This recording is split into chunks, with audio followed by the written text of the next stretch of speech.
On September 24, 2022, Roger Federer played his last professional match in doubles with his rival and friend Rafael Nadal. How to look back on his career?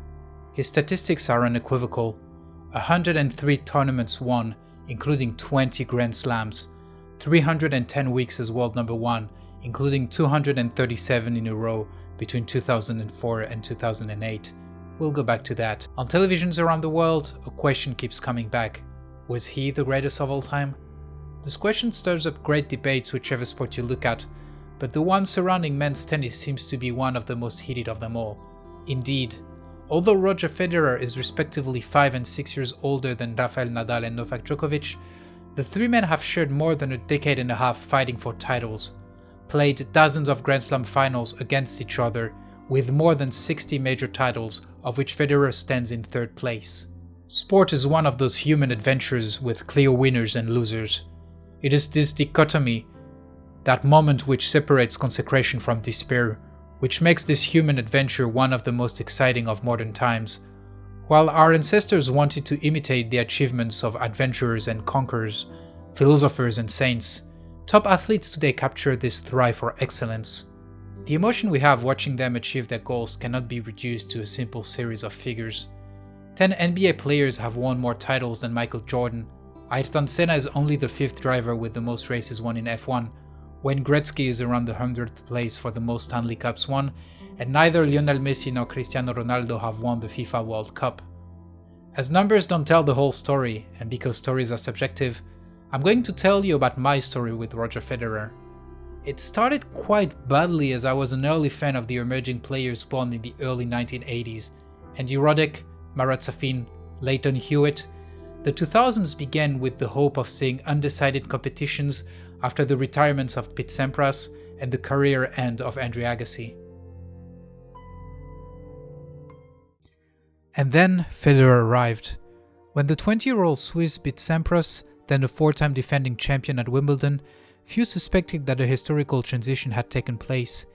Even if he was born in 1981, within 1 year of the aforementioned players, he was a relatively late bloomer compared to them.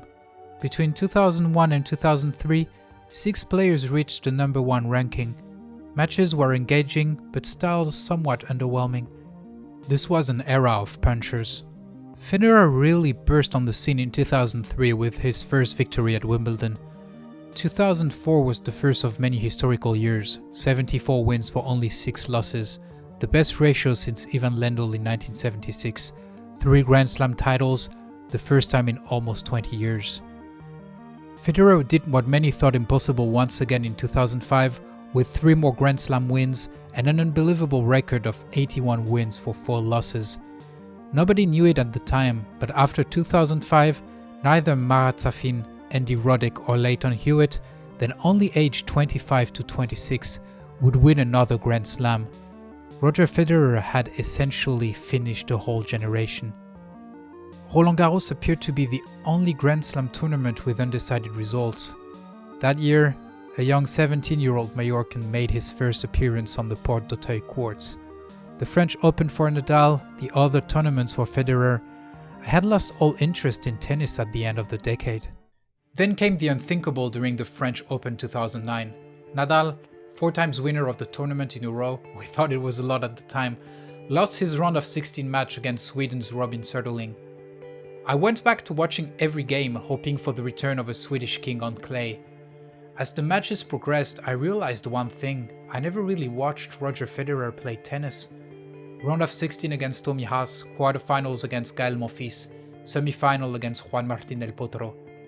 It took me this long to realize that what I was watching was different, almost from another era. Roger Federer was not a dominant bully, smashing the ball, pounding on his opponents, forcing them to yield by brute force like many others before. He was facing his opponents with the grace of an acrobat, the phlegm of an English lord, and the panache of a World War I pilot. He didn't just win, he made his sport beautiful. Federer won the French Open and Wimbledon that year, then went through a less dominant part of his career, still winning 5 Grand Slam titles, including 2 in 2017 at the age of 35. Like many of you, I am grateful to be able to say that I lived through Roger Federer's career. Fans of Federer, Nadal or Djokovic, let's take pleasure in the fact that we have seen one of the greatest rivalries in history. Let's not forget, however, that in the early 2000s, many were those who told us, Federer Nadal is nice, but in my time, there was McEnroe Connors. Now that was a real clash of titans. Let's not lose hope, we probably still have a lot of great rivalries to go through. But in the meantime, as Bob Dylan said, take care of all your memories, for you cannot relive them.